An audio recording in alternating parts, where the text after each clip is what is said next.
Gustavo Gus Fring is a fictional character portrayed by Giancarlo Esposito in the crime drama series Breaking Bad and its prequel Better Call Saul.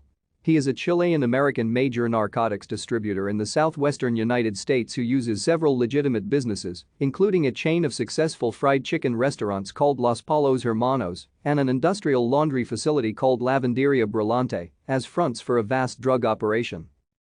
Gus's restaurants are located across the southwestern United States, with his flagship restaurant in Albuquerque, New Mexico, and the firm's chicken farm and distribution center at the outskirts of the city. The company is a subsidiary of Madrigal Electromotive GmbH, a multinational company based in Germany which has ownership stakes in multiple subsidiaries. While his restaurant chain is a legitimate business, it serves as a front for Gus to distribute cocaine for a Mexican cartel and later develop his own methamphetamine production and distribution business.